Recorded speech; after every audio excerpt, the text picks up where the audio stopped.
You know what's a tough conversation to have in Canada right now? Money. Jobs? Money? How our futures are going to look? When it comes to the employment situation in this country, there are many things to say, and there are not enough jobs paying people good enough wages.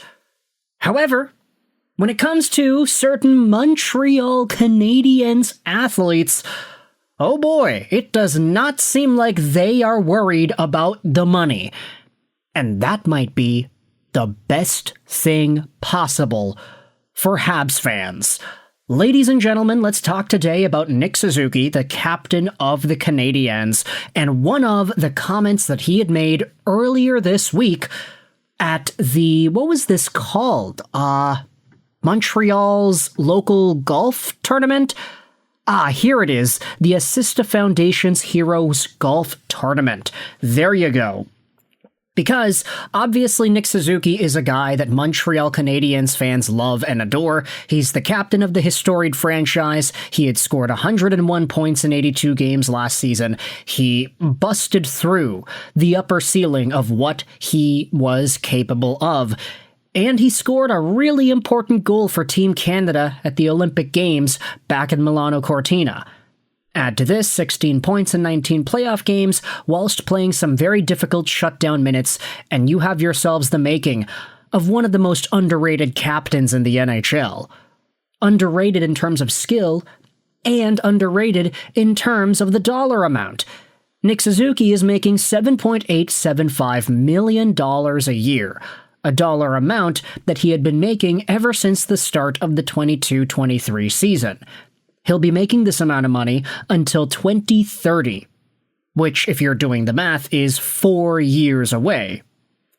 It begs to be seen that Suzuki is an underpaid 100-point first-line center in the National Hockey League, and there was a question tossed his way about the fact that we have other players signing big money deals while Suzuki is stuck at sub-8. Habs captain Nick Suzuki today, when asked about the big contracts recently being signed around the NHL, "I'm pretty happy with my contract, so it doesn't really matter." Suzuki then followed up, when talking about Canadiens players signing team-friendly deals, "We all just want to win. We've had guys take less to be able to do that. It goes a long way. We've got guys making really good money that set you up for life. I don't think anyone should be really too concerned." Now, I'll just say this right here. I ain't no Nick Suzuki. I know some folks say that I look like him. I wonder where that comes from. But $7.875 million a year is a lot more than I make, making these videos here in my bedroom, talking to you fine folks on the internet. Nick Suzuki is going out there and saying, yeah, I mean, this is life-changing money either way. I get to play hockey for a living. I get to be the captain of an Original Six Canadian franchise. I score points. I'm loved. I'm adored. And I have a team of guys that all have the same mindset as myself. We're not going out there trying to maximize every dollar possible. We just want to play. And that fact becomes even more crazy when you look at the status of National Hockey League players and the amount of money that these guys are making. Never mind the fact that you have wingers going out there making literally $10 million more per season than Nick Suzuki is, but look at these centers. Celebrini is at 18.8. Leo Carlson is at 18. Bedard is at 15. Draisaitl is at 14. Eichel's at 13.5, Matthews 13.25, Nathan McKinnon 12.604. You have Connor McDavid making 12.5, although, let's be real, that is more of a gift to the Oilers than anything. And you have other players around the NHL who, as of the past few years, the past few months even, have started really stretching the limit as to what's appropriate for contract amounts in this league. Bowen Byram making $12.5 million a year? Excuse me? Are you saying that he's worth $3-4 million more per season than Lane Hutson? I mean, Hudson's making 8.8. He ain't even the highest paid defenseman on Montreal. That honor belongs to Noah Dobson, who is making 9.5.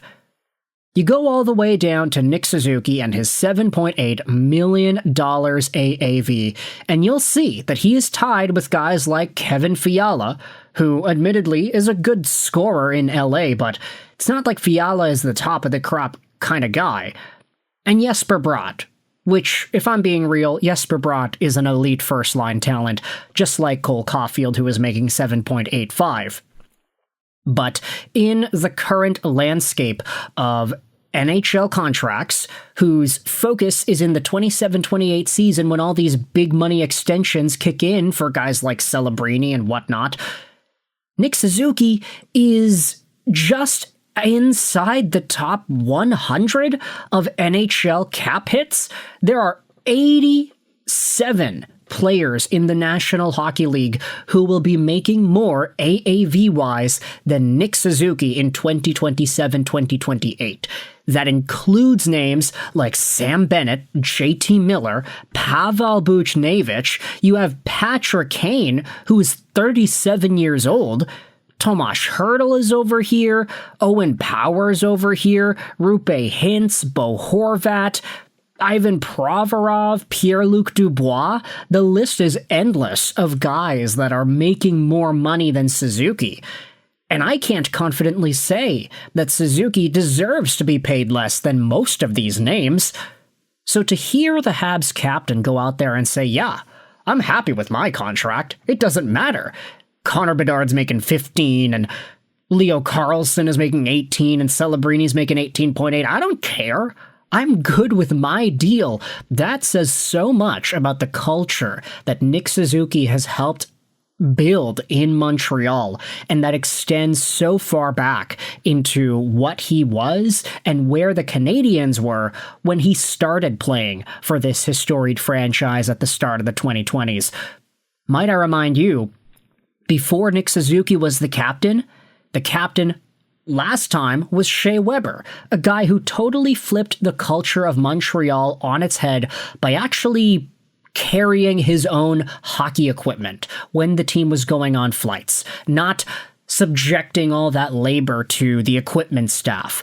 I understand it's their job. That's what they're hired to do. They're supposed to come over here and lift our things, but I can lift my things. And when the captain starts doing stuff like that, the rest of the team follows suit. And that's when you build a culture of guys that work for each other and that are not afraid to carry the load themselves, all while looking at the bigger picture. Nick Suzuki is a prime example of just what that mentality is able to accomplish for an NHL team. And for him to go out there and say that all of the guys are building into this sort of idea, it really reflects when you look at just the amount of money everybody is leaving on the table. Sure, Noah Dobson, 9.5. He's the most expensive guy on the team. Guess what? The Montreal Canadiens for many years had somebody that was more expensive than everybody who's on the team right now in Carey Price. Might I remind you? Ivan Demidov, okay, he's making 9.15. This might be the closest contract that we have in Montreal to this new wave of top-tier $15 million plus AAV dudes. But Demidov's still making half of what Celebrini is making. Meanwhile, you talk about Lane Hutson making 8.8. I mean, PK Subban a decade ago was making 9. That was in Montreal. And that was for a guy that inevitably took such a bigger chunk of the cap compared to what Lane Hutson is making right now. So the point is, the Montreal Canadiens are doing such good work at building not just a team on the ice of talented players, but a collective mindset of guys that are willing to bite the bullet and take less to build more. And that should be admired. That's what Nick Suzuki's going out there and talking about, and I want you to let me know your thoughts in the comment section down below. Nick Suzuki just revealed a stunning truth about the Canadiens in this interview. I hope you enjoyed this video. Sign on, and bye.